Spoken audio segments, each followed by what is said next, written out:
Graça e paz, queridas irmãs, estamos aqui para mais um dia de jornada, uma vida com propósitos.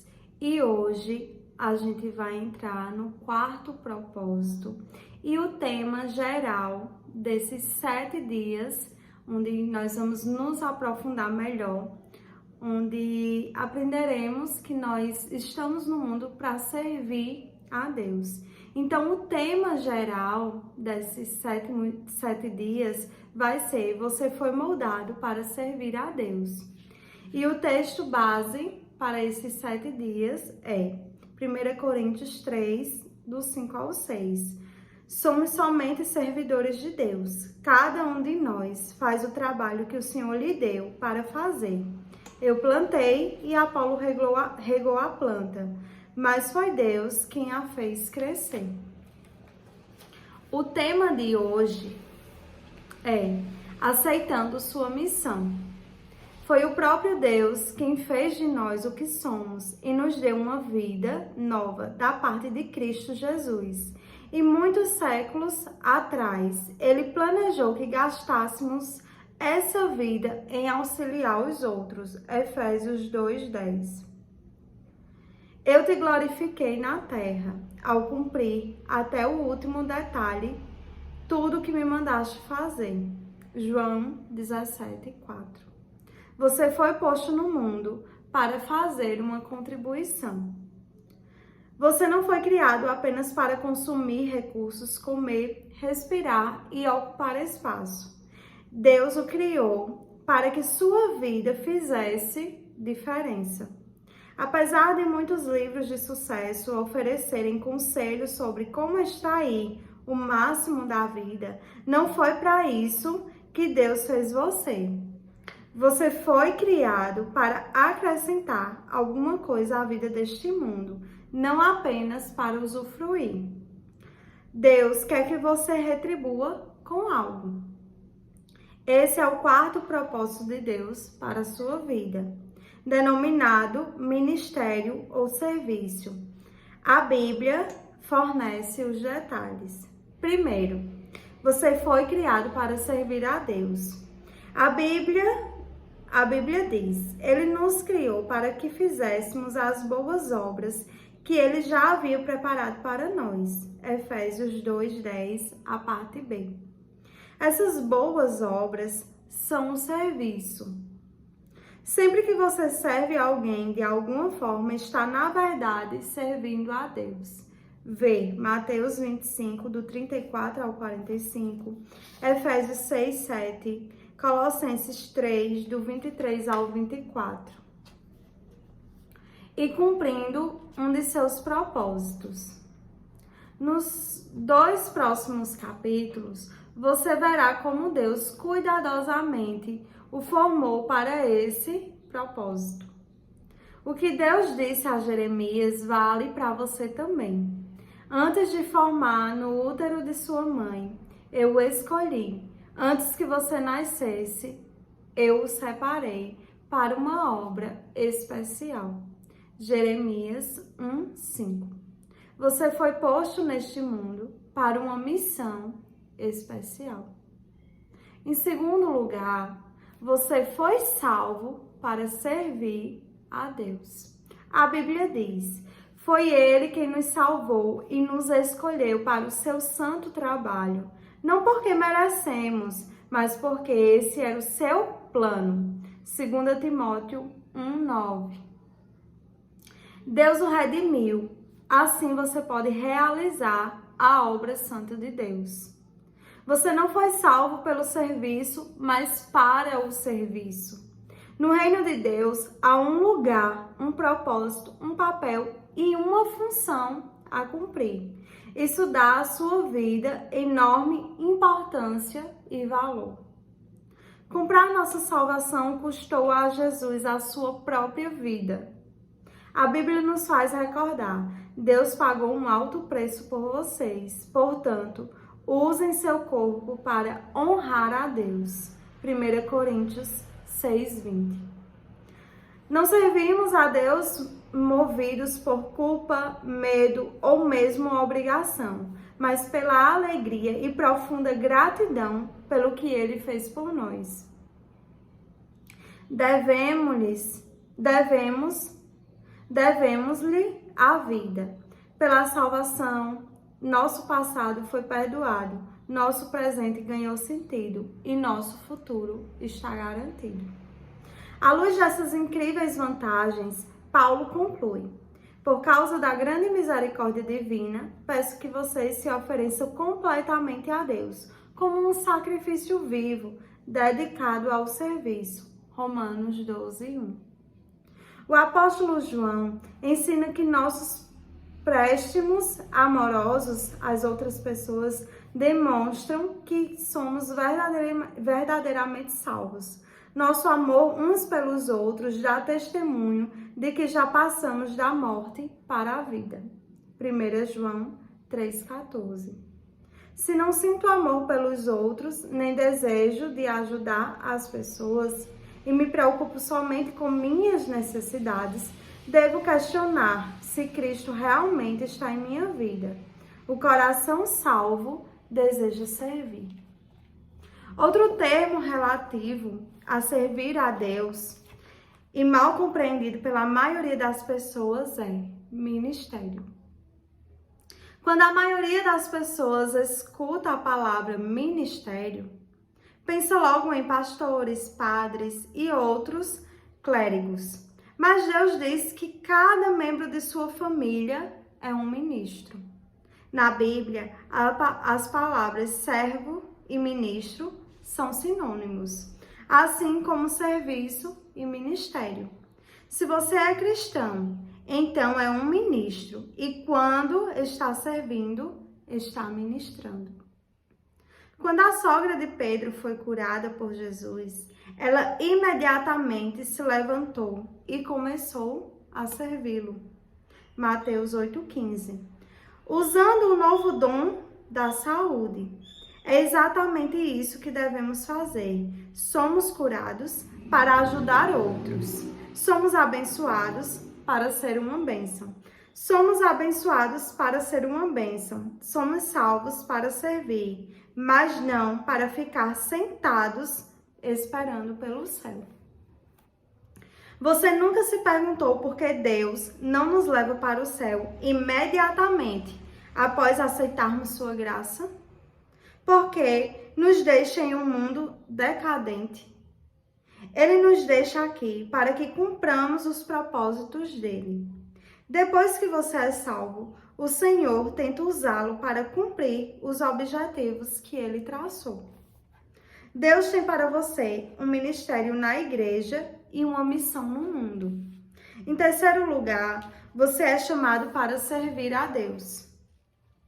Enquanto cresce, você deve pensar que ser chamado por Deus é algo que somente missionários, pastores, freiras e outros trabalhadores ou obreiros de tempo integral experimentam. Mas a Bíblia diz que todo cristão é chamado para servir.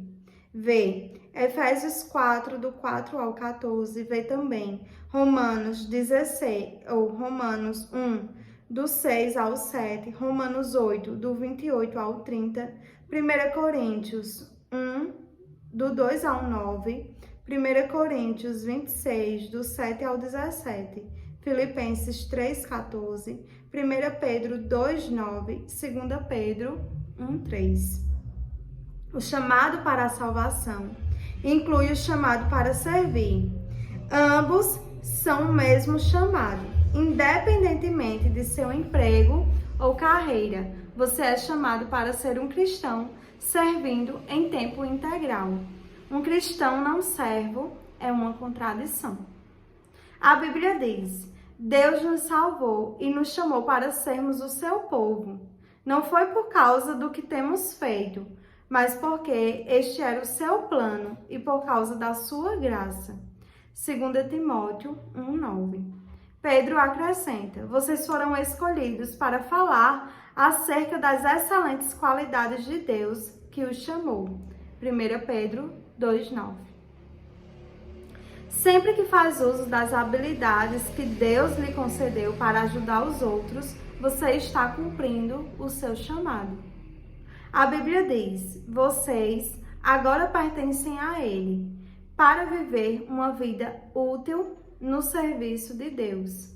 Romanos 7:4. Quanto de seu tempo vem sendo utilizado no serviço de Deus?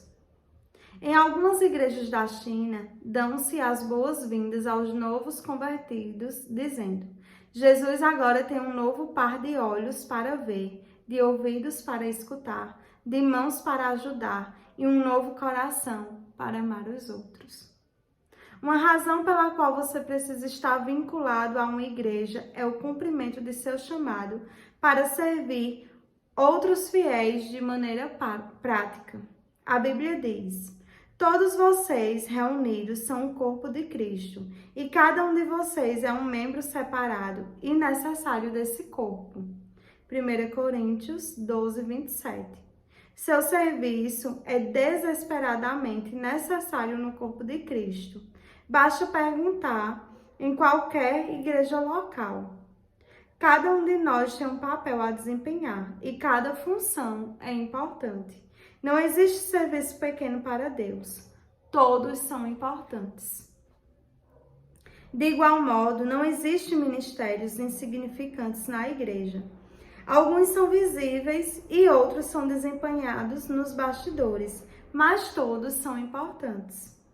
Ministérios pequenos ou velados podem fazer uma grande diferença. Em minha casa, a luminária mais importante não é o enorme lustre da sala de jantar, mas a pequena luz noturna que me impede de tropeçar quando me levanto à noite. Não há uma correlação exata entre tamanho e importância. Todo ministério é importante, pois todos dependemos uns dos outros para atuar. O que acontece quando uma parte de seu corpo deixa de funcionar? Você adoece. O restante do corpo sofre. Imagina se o fígado decidisse começar a viver por conta própria. Estou cansado, não quero mais servir este corpo. Quero um ano de folga, só me alimentando. Tenho de pensar no que é melhor para mim. Deixe que outra parte do corpo assuma minha tarefa. O que aconteceria? O corpo morreria. Milhares de igrejas locais hoje estão morrendo por causa de cristãos que não têm vontade de servir. Eles se portam como meros espectadores e o corpo sofre. Em quarto lugar, a ordem é servir a Deus. Jesus foi categórico. A atitude de vocês deve ser igual à minha, porque eu, o Messias, não vim ser servido, mas vim mais para servir e dar a minha vida por muitos. Mateus 20:28. Para os cristãos, servir não é opção, tampouco algo a ser encaixado em nossa agenda quando há tempo disponível. Servir é a essência da vida cristã. Jesus veio para servir e para dar. Esses dois verbos também devem orientar nossa vida. Serviço e doação resumem o quarto propósito de Deus para a nossa vida. Madre Teresa disse certa vez: viver em santidade consiste em realizar a obra de Deus com um sorriso. Jesus ensinou que a maturidade espiritual jamais será um fim em si mesmo. Maturidade é para um ministério. Crescemos para nos doar. Seguir aprendendo mais e mais não é o suficiente. Precisamos agir de acordo com o que sabemos e pôr em prática o que afirmamos acreditar. Impressão sem expressão causa depressão. Estudar sem trabalhar leva à estagnação espiritual. A antiga comparação entre o Mar da Galileia e o Mar Morto ainda é verdadeira. O Mar da Galileia é cheio de vida, porque recebe água e também deságua no Mar Morto. No Mar Morto, nada sobrevive, pois ao contrário do primeiro, não deságua. A última coisa que muitos cristãos precisam hoje em dia é participar de outro estudo bíblico. Eles já sabem muito mais do que têm posto em prática. O que necessitam é de experiências em servir, nas quais possam exercitar seus músculos espirituais. Servir é contrário à nossa inclinação natural. Na maior parte do tempo, estamos mais interessados em ser servidos do que em servir. Dizemos: estou procurando uma igreja que atenda às minhas necessidades e me abençoe, em vez de estou procurando um lugar onde eu possa servir e ser uma bênção. Esperamos sempre que os outros nos sirvam, não o contrário. Mas à medida que amadurecemos em Cristo, o foco de nossa vida é mudado progressivamente para o serviço ao próximo. Um seguidor maduro de Jesus deixa de perguntar: quem irá promover minhas necessidades? E começa a perguntar: de quem irei suprir as necessidades? Você alguma vez já fez essa pergunta? Preparando-se para a eternidade. Terminada sua vida aqui, você comparecerá diante de Deus e Ele avaliará como você serviu os outros com a sua vida. A Bíblia diz: cada um de nós prestará contas pessoalmente a Deus. Romanos 14:12. Pense nas implicações disso. Um dia, Deus vai comparar o tempo e a energia que gastamos com nós mesmos em relação ao que utilizamos para servir aos outros. Nesse momento, todas as desculpas para o egoísmo soarão vazias. Eu estava muito ocupado, ou eu tinha objetivos próprios, ou eu estava preocupado em trabalhar, me divertir e em preparar minha aposentadoria. A todas as desculpas, Deus responderá: sinto muito. Resposta errada. Eu criei, salvei, chamei e comissionei para que você vivesse servindo. Qual a parte você não entendeu? A Bíblia alerta os que não creram, os que não creem. Ele derramará a sua ira e o seu castigo sobre os que vivem para si mesmos. Romanos 2:8. Para o cristão, isso significará a perda das recompensas eternas. Só estamos plenamente vivos quando estamos ajudando outros. Jesus disse: se você insistir em salvar a sua própria vida, você a perderá. Somente aqueles que põem de lado a sua vida por minha causa e por causa da boa nova é que saberão realmente o que significa viver. Marcos 8:35, vê também Mateus 10:39, Mateus 16:25, Lucas 9:24 e Lucas 17:33. Essa verdade é tão importante que é repetida 5 vezes nos evangelhos. Se você não está servindo, está apenas existindo, porque a vida foi feita para o ministério. Deus quer que você aprenda a amar e servir as pessoas de forma altruísta. Serviço e importância. Você dará a vida por algo. O que será? Uma carreira, um esporte, um passatempo, fama, riquezas? Nenhuma dessas coisas terá relevância eterna. Servir é o caminho para quem quiser ser importante. É por meio do ministério que descobrimos o sentido da vida. A Bíblia diz: cada um de nós encontra significado e função como parte desse corpo. Romanos 2:12-5.